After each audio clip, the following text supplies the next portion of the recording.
Prepare for a truth revolution. Actually, you can prove God exists. Questioning tradition, because what you've been taught isn't always true. The truth will set you free. Welcome to Truth Revolution. I am Dave, and with me is Pastor Jeff of Revolution Church. Oh, I'm excited today. This is where faith and reason meet, just to let everybody know what we're all about. We got a great show lined up for you, man. We do. Faith, God, religion, the Bible, scriptures, we believe in that, but also science, logic, philosophy, mathematics. Right. You know, God gave you a brain, and if it weren't for that, you know, he could have given us pea brains where we wouldn't actually question anything. But he gave us these huge, beautiful brains for us to question things and find out what things are all about. Yeah, that's right. So, Yeah, and truth is truth, whether it's mathematical truth or philosophical truth or Right. religious truth. If it's true, period. Right. And that's what we're interested in. We're interested in truth. So that's what we're talking about today. But we're going to talk today specifically about the soul. Aha. How do we know it's real?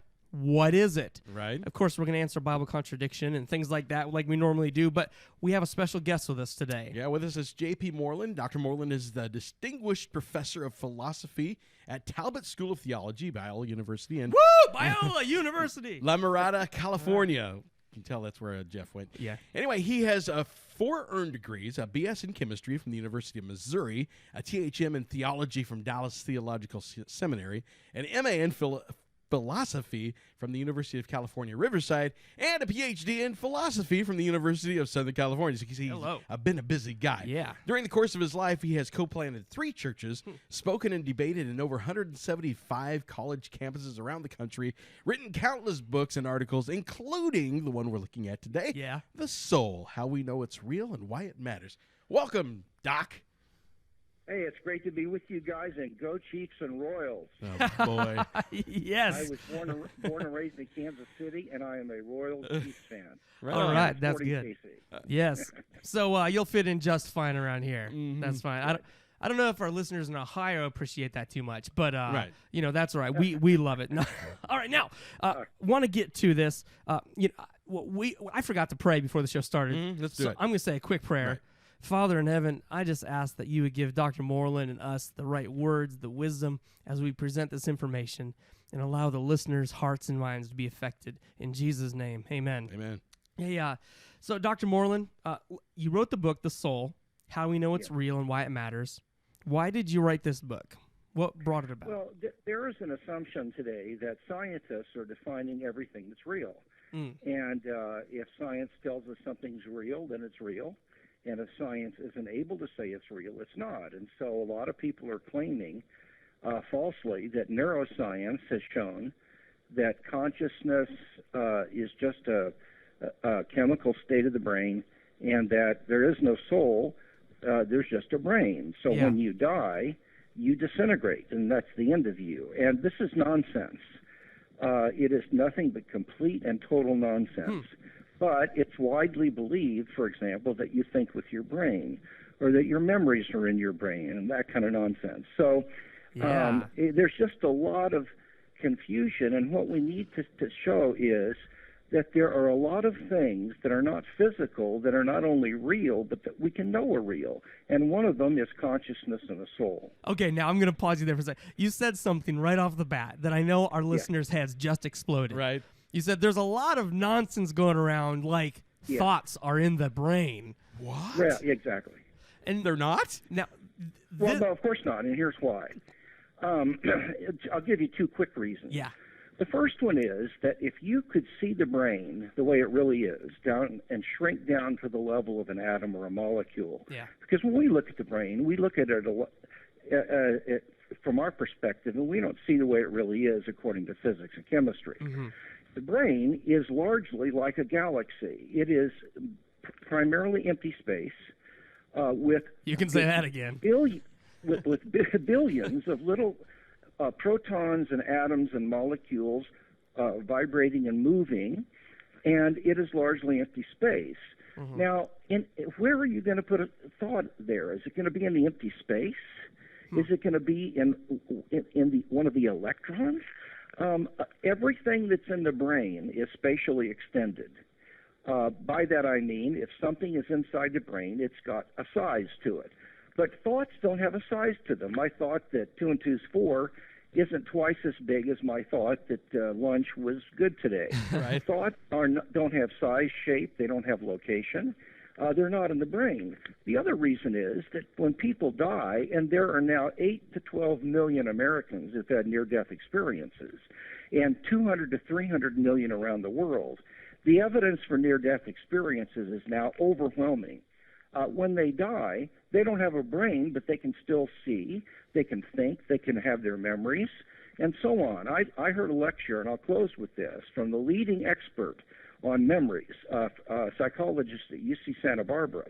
And he said it is ridiculous to think that memories are in the brain. He said memories are in the soul, but the brain is like a CD. It has grooves in it. When it's placed in the right retrieval system, it will create sound. Well, memories are in the soul, but there are grooves in the brain, and if the retrieval system, me, is working and the brain isn't broken, then the grooves will produce a memory. But the memory's inside me. It's not inside my stinking brain. My brain is an electrolyzed piece of meat. That's all it is. Okay, so when people, neuroscientists and whatnot, suggest or say, well, look, you've got your brain, and every time you learn something or process something, you carve a little nodule or little stripe into your brain matter there. I mean, you essentially agree with that, but you say that's not the storage of it. Well, yeah, of course not. I mean, that's just like when I if I want to add some music to a CD, I make new grooves, but the music isn't in the CD. Grooves are in the CD. And when the grooves are placed in the right context, as long as the CD's okay, and I don't have Alzheimer's, that would be the parallel, then it will trigger a thought or a memory or something of that sort. Yeah, that's right. Okay, so there is this physical reality, the grooves in your brain, but they correspond to something other than just grooves in a brain, is what you're saying. Yeah, they are purely physical grooves that under the right circumstances can help a memory or a thought or a sensation of pain come up. If the C fibers, which are a certain kind of a neuron in the brain, are activated, you can have a pain. Sure. But gosh, that just shows that feeling of pain is dependent on the brain working. That doesn't prove that the pain's in the brain, for God's sake. Just like if I'm driving a car, and I am, strapped in the front seat and can't get out, then my ability to move around town depends on the car working. If the steering wheel breaks down or the carburetor gets broken, that doesn't prove I'm the car. It's consistent with me being the driver of the car, that when I'm in the car, I need the car to work. Yeah. If the car breaks down, like my brain, then I won't be able to think or move around town. But when I get out of the car, I can move around, and when I get out of my body, I can think again. Okay, right, and kind of what you're talking about. We've talked about this before, talking about how we're property dualists, where we have both soul and body, and it's actually an unnatural state for our souls to be disconnected from our body. But as Christians, yes, that's right. Right, we don't deny the interaction of the body and the soul. Is that correct? Oh, absolutely. Your damage to your brain, just like damage to a CD, can keep you from having thoughts and memories as with Alzheimer's, and just like a CD can keep you from getting your music back. By the same token, there's a thing called neuroplasticity, and thank God for it, brothers, because what that implies is that you can change the grooves in your brain by simply changing the content of your thought. And this is tremendously helpful for healing anxiety and depression, because in anxiety and depression, there are certain grooves that get set up in your brain that trigger anxious and depressive feelings. And one way that you can get rid of anxiety and depression is to start habitually thinking positive thoughts and dealing with the negative thoughts. That's called cognitive behavioral therapy. And the assumption is that what's in your mind can regroove your brain. So the mind depends on the brain, and the brain depends on the mind, and they go both ways, absolutely. That's actually a really good thought, the fact that if we were only physical, if it was only the grooves in your brain, you couldn't actually come up with new thoughts to regroove and make new grooves on your own. Absolutely. You would be a completely determined victim of your genetics and your brain chemistry. And by the way, that's one of the reasons I know there's a soul. That's because if I were merely my brain and my body, my brain and body are material objects, and whatever they do is totally determined by the laws of chemistry and physics. And that would mean that every behavior that I did would simply be a body movement determined by my genetics and my brain chemistry and my environment. But I know that I act freely occasionally. And like the other day, my wife said, "Do the dishes," and I said no. That was a free action. Right.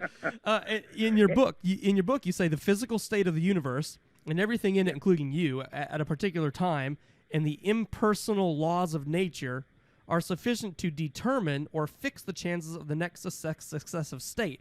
This is temporal determination. In other words, if it was merely physical, like stimuli and response, I could poke Dave, and then I could know, if I could look at his neurons, I could know exactly how he would respond, and then how I would respond, and how the next person would respond. But, Absolutely. But that's and not the case. he would be totally determined. Exactly. But he's not. He's got freedom. Yeah. And because he's got freedom, he's responsible for the things he does. And that means that there's got to be more to me than my brain, and that more is a self or an ego or an I or a soul, or call it what you want. But it's an immaterial something that can rise above my brain and act freely. So those free thoughts are definitely an indicator that we have a soul. How do we know that our free thoughts are not just an illusion? Say it one more time. How do we know, if our free thoughts are an indicator that the soul exists, how do we know that our freedom or our free thoughts are not just an illusion? Well, the same way that we know that a feeling of pain is not the same thing as a feeling of pleasure or a feeling of love. Okay. How do we know the difference between a pain and a feeling of love? Answer, when we pay attention to the two of them, they have very different textures to them. You understand what I mean? Yes. One has a texture of being hurtful. The other has a texture of being pleasurable or something of that sort. So we can tell the difference by just paying attention to them. Same thing with thoughts. Sometimes my thoughts aren't free because they're produced in me by other people, or I'm reading a book or talking to somebody, and I'm passively receiving thoughts by the things I'm reading. Good. And that kind of thought feels one way. But when I freely choose to think about certain things, they have a whole different feeling. They feel like I'm an active agent in that case. And so I can tell the difference by just paying attention to the different ways they feel between me being a passive receiver of a thought versus me being an active creator of a thought. And they feel very different. Yes. All right, this is really good. Now, if you're listening and you're like, man, this is brilliant, Right. what you've got to do right now is get over to Amazon and check the book, The Soul, How We Know It's Real and Why It Matters. I don't actually have a physical copy with me because I bought mine on Kindle, but if I should have brought my Kindle and held it up. But we got our video guys got a picture of it and whatnot. So if you're watching on YouTube, you can see the picture. But you guys got to get to Amazon. The Soul, How We Know It's Real and Why It Matters. Right. And as usual, we'll put a link on the website. That's right. Now, that was with Moody Press. Is that right? Yes. That was Moody Press. Now, when you're talking to people about the soul, what are some of the most popular questions that come up in your mind? Something that just pops in there. And then we want to answer this on the other side of the break. Okay, well, let me first define the soul. A soul is an immaterial substance or thing that contains consciousness and animates the body and makes the body living. Okay. So when soul's outside the body, you have a corpse, not a body. Okay. So we got about 10 seconds, just so you know. Okay, so that's what a soul is, and we'll talk about the questions I get after the break. Okay, so we're going to get the questions about exactly what that is and what those questions are. Get out to truthrevolution.tv. Right. You can get past shows, truth shots, 60 seconds of truth. That's right. So just go online to truthrevolution.tv. And then we're going to link to Dr. Moreland's website. We're also going to send up a link to The Soul, How We Know It's Real and Why It Matters, the book. So you can get that as well. Really good stuff. Okay, we're going to come right back after this break. Don't go anywhere. We're going to have a Bible contradiction and the answer to what the soul is and how we know it's real.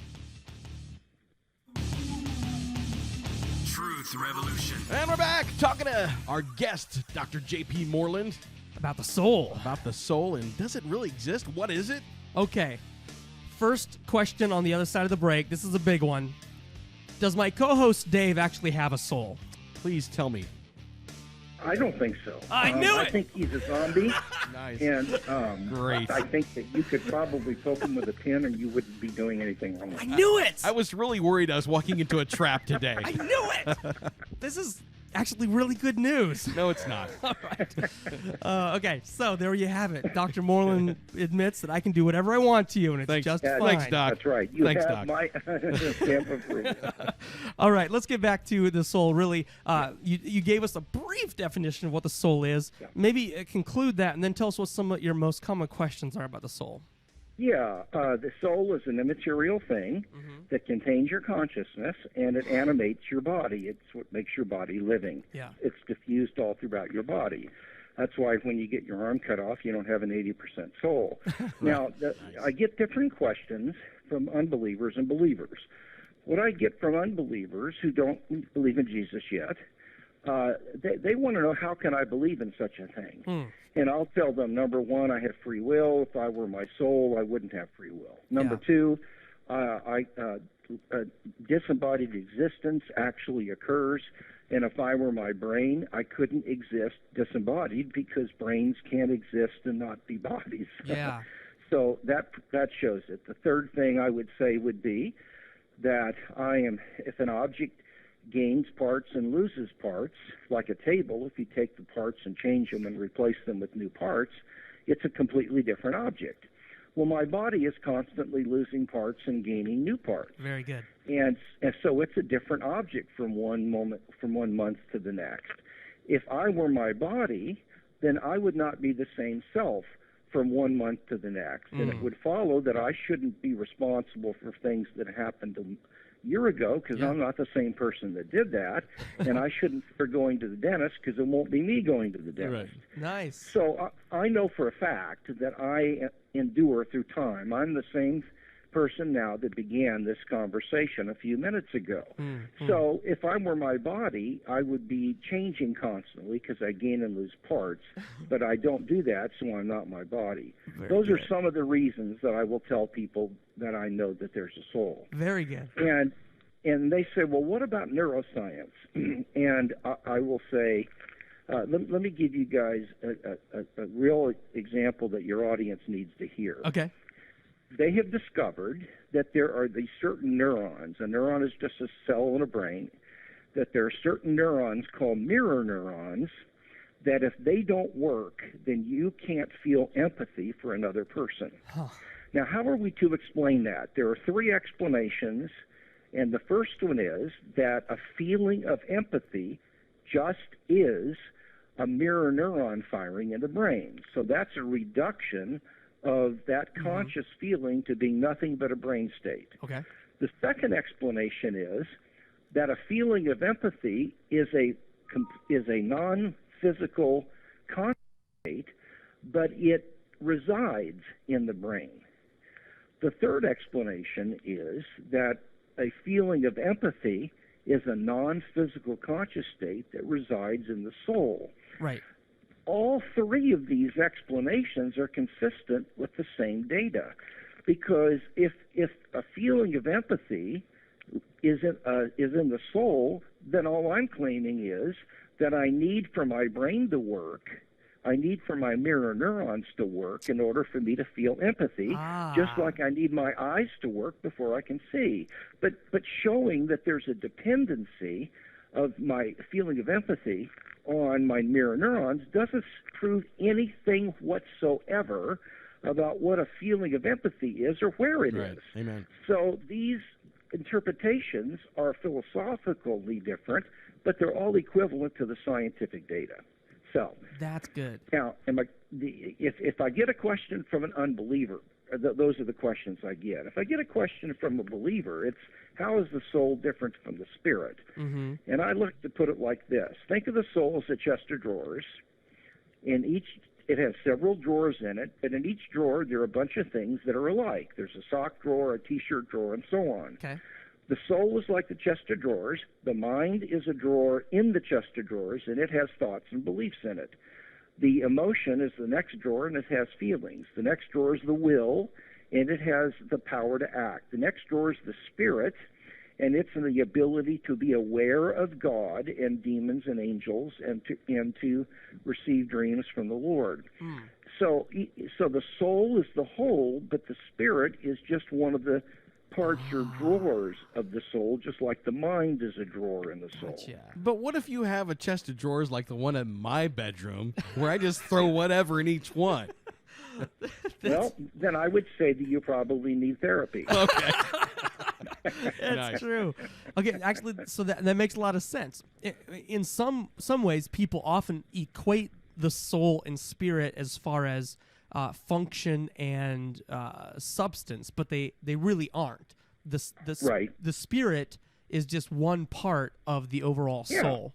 It's sometimes called a faculty of the soul. Yeah. Or a faculty is just a compartment. That's right. That's so very the good. spirit is a compartment of the human soul. That's right. Good. Now, on the local station here in town the other day, they were talking about this new surgery that a doctor in Europe, I don't know, Italy or something, was talking about doing about a head transplant. What? And everybody was calling into the show saying this is totally ungodly because whose soul is he going to have? They're going to mix these souls together.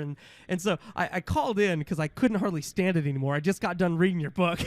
And so I gave the explanation that the soul is not intrinsically linked to your body. When you lose an arm, get someone else's arm, you don't have a piece of their soul connected to your body. It's just your body is just a property, and you can have gray hair or brown hair, but that doesn't change who you are as a person. Correct? That's right. Absolutely right.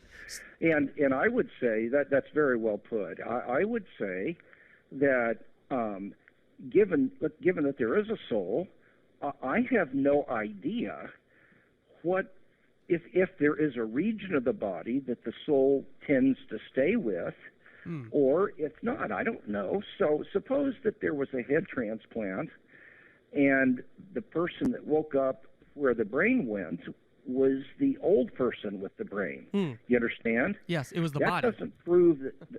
That doesn't prove on my brain.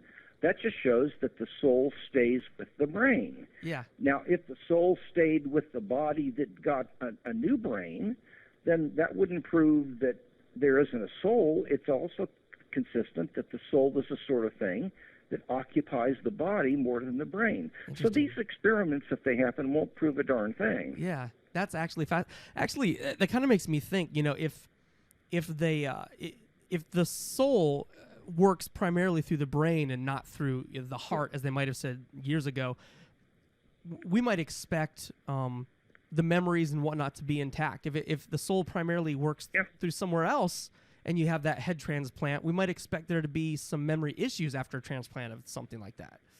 That's right. Although there's an interesting phenomenon called body memory, where there are areas of the body that hold emotions that are traumatic, that represent traumatic. And in therapy, if you want to deal with those, you've got to feel that part of the body. So I think the nervous system can hold grooves that trigger. Remember, the feelings aren't in the nervous system. Yes.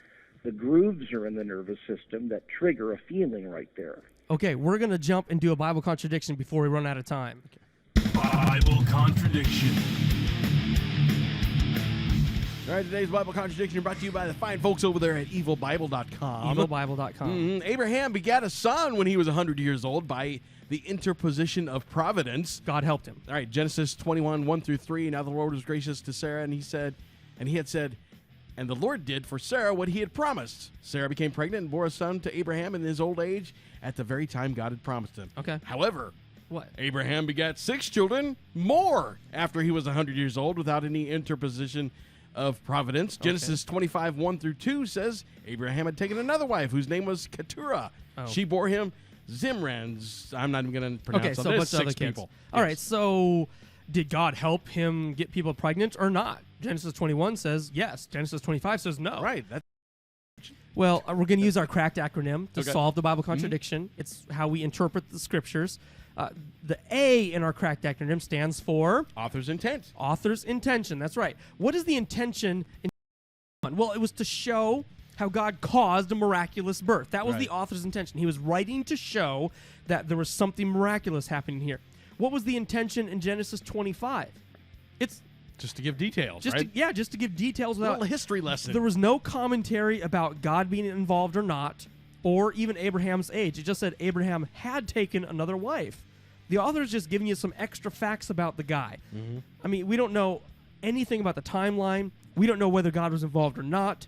The author doesn't actually say the age of Abraham, the biological factors. I mean, guys can have kids when they're old. Right. Maybe he married Keturah, who was really young. Maybe he was 100 and she was 25. Right. Whoa. But anyway, That's you get the point. Right, the author's intention here was not to say that God wasn't involved in that, Right. or nor was it to say that God was. The only intention here was in Genesis 21 was to show that God was involved in the birth of Isaac. So, okay. Anything you want to add to that, Dr. Moreland? I'm 67, and the idea of having a child at my age makes my head explode.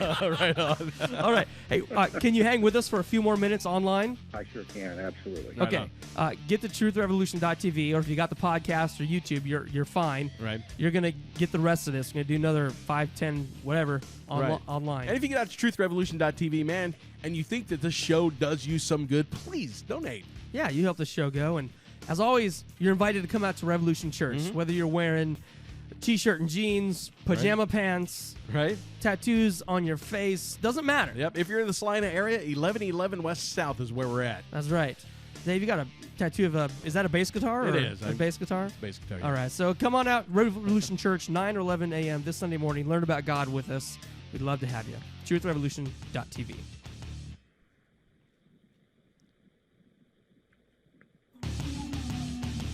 Truth Revolution. And now we're online Okay, through so the magic of the internet. through the magic of the Love it. internet. That's what, the internet is like the soul.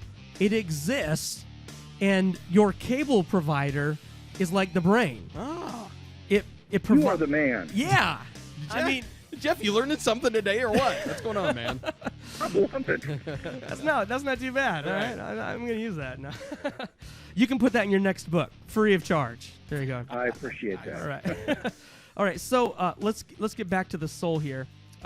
Talk to me real quickly about the difference between substances and properties, All right. and why this would even matter for the people. Because Dave just rolled his eyes like, dude, seriously, what is going on here? Yeah, life after death is at stake. A substance it is an individual thing that has attributes and can remain the same as it gains attributes and loses attributes. Let me give you an example. Okay. A dog is a substance that may be brown and weigh 10 pounds, but it could become a black dog and weigh 20 pounds, but it would still be the very same dog. Right. God is a substance. God is an individual thing with attributes, omnipotence, omniscience, and so forth, and he can remain the same through change. An attribute is a property of something, like being brown or being conscious. Now, if my properties are constantly changing, I gain weight or lose weight. My conscious properties are changing. At one point, I'm having a thought. Later, I'm maybe having a feeling of some kind. That's in a constant state of flux. My attributes are changing, but the substance, me, myself, that has those attributes, stays the same. Now, if that gives me hope that I could survive death and I could literally be the very same thing after the death and I leave my body. But if I were just attributes, then there would be a change, or at least I'd lose a bunch of attributes, namely the attributes of my body. So that's why that's important. Substances have attributes, and attributes or properties, that means the same thing, are characteristics of substances. Yeah. So basically, I'm Jeff, whether my hair is brown or gray, and I'm Jeff, whether my heart is beating or not. and right. I'm Jeff whether my brain has electrical activity or not. Yeah, absolutely. And so bring this into the realm of the soul now. What happens then? How does our soul have animation without the body? What happens? Yeah, the soul is itself a living thing. It has life within it. In fact, the body gets its life from being ensouled. When the soul is not in the body, as I've said before, the body is no longer living, and it's literally just a chunk of matter. So the soul has life in it, and it contains consciousness. You know, your consciousness is constantly changing. You might think of your consciousness as a flow. And what is in your consciousness are thoughts, beliefs, desires, like a desire for ice cream or a desire to be a good father, sensations, like a taste of a lemon or a feeling of anger, and acts of freedom. These are all states of consciousness. They come and go, man. They're all over the place. Right. But the possessor of them, me, remains the same throughout the change. And that's how I can be the same person from one moment to the next, even if I lose memories or my consciousness changes in some way. Oh, good. Now, we've talked about NDEs on our show a couple times before. We would like to hear your take on it. I mean, our take is... I want to hear yours. It's beyond reasonable doubt that these things are true. Yeah. That they happen and that they're real. To me, that is not in question. There's too much evidence for it. Agreed. How we interpret them now, there's a problem with that, because there will be a lot of things that will influence what a person sees, and so I think that a person could see certain things that are in keeping with their expectations of what they wanted to see. Mm-hmm. I think a person can give an interpretation, like they see God as a being of great radiance and light, but they would give the name Shiva to God, perhaps because that's the culture they were raised in. There's also the fact that I believe sometimes God graciously speaks to people in terms that they can understand, but the purpose of that would be to lead them and draw them to Jesus when they return. If a person has a near-death experience that is that's different from what the Bible would predict, and God mercifully spoke to that person in a way that they could understand in order to draw them to the Word and to Himself, and they don't come, then that near-death experience will serve as a basis of greater judgment for that person in the afterlife. That makes sense. So I think these are beyond doubt real. I think we have to be very, very careful how we interpret them, and that's kind of my general take on it. Yeah, one thing that struck me as you were talking about the different perspectives people have, there's this myth that goes around that suggests, once we die and go to heaven, we'll know all things, we'll be fine. But that's not the case. We'll still have we'll still have the capacity and need to learn, won't we? Oh, absolutely. Listen, we're never going to be omniscient. Unfortunately, I'm stuck with finitude. I hate to tell you that, but so when I die, I'll learn things I don't know now. But I'm going to be learning for the rest of my life up there in heaven. So you're right. We'll never get to the point where we know. I don't even know what that means. It's crazy. Yeah, and actually, to me, that's kind of encouraging. Yes. Because to think that there'd be nothing else to explore would actually be kind of boring. Well, and that's the point. People who've been there and who've come back and who've had Christian experiences that seem to me to be just dear people telling the truth, I got to tell you, they do not want to come back because it is so stinking unbelievable. They see the Lord Jesus. They describing Him as they just can't. They start weeping. They have angelic encounters. Some of them meet dead relatives that were believers that went to heaven, and some of the relatives they didn't even know until they went there and came back and told their living relatives, and they said, "Yeah, we never told you about Uncle Joe."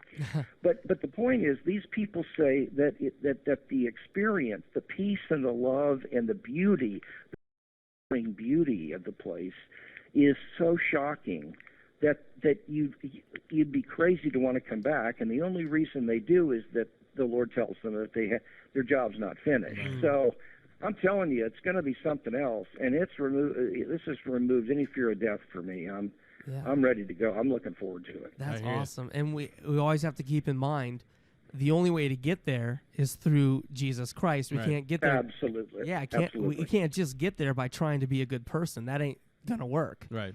You have to. No, and the beauty of this is that the Lord Jesus rose himself from the dead, and he's the big deal. He has authority to speak about these matters, and if anybody contradicts him, man, I'm betting on Jesus, not some guy in Iowa that tells me that Yes. You know what I'm talking about. Exactly. Well, Jesus has more evidence for his resurrection than any other person who claims to have a near-death experience, which isn't the same as a resurrection, by the way. Right? It's not. No, that's absolutely right. But look, Jesus is the most significant figure in the history of the human race. Now, if I'm going to try to figure out what heaven's like, am I going to go to a guy down the street who had a near-death experience, or should I consult Jesus' ideas on it first? I'd be an idiot. The guy down the street might not even be paying his taxes. So I'm going to go, and I'm going to check about what Jesus had to say about it, because, he's got millions, hundreds of millions of followers. The guy had something going for him. So Yeah, absolutely. He changed the world, for sure. Absolutely, he did. Oh, well, you think so? Yeah, yeah, just a little bit. I think he did. Okay, last word. If you were going to, if you had 30 seconds to convince someone what the soul was, what would you give to them? You're on the subway with someone right before they get off. I would say that if you don't have a soul, then you're not responsible for any of your behavior, because you're determined by your genetics and your environment. But you know better than that, so you have to have a soul in order to have free will, and you're responsible for your behavior. That's really good. Amen. Now, last question. 30 seconds. Someone says, "Okay, I agree with you. The soul's real, but what's the big deal? Why do I care?" Well, number one, where did it come from? You can't get it from matter, so there had to be a God. You have in the beginning were the particles, or in the beginning was the Logos, and if you got particles, all you're going to end up is with particles. So the soul proves that there's a God. Secondly, what the heck's going to happen to my soul after I die? Don't you think that's an interesting question? Yeah, very good. I mean, if your properties can change, but you don't, what happens when your properties are gone? Right. I think that might not be a bad question to ask. Yeah, good. Hey, thank you so much for joining us today. Again, listeners, it's been a blast. this has been good. If you want the book, The Soul, How We Know It's Real and Why It Matters, you can get it on Amazon. That's where I got mine. Right. Is there a better place to get that, Dr. Moreland? No, I think Amazon's great. Okay, so The Soul, How We Know It's Real and Why It Matters by J.P. Moreland. Thanks for being on the show today. This has been really informative and really helpful. Well, I've enjoyed it, and you guys keep up what you're doing. Okay, thanks.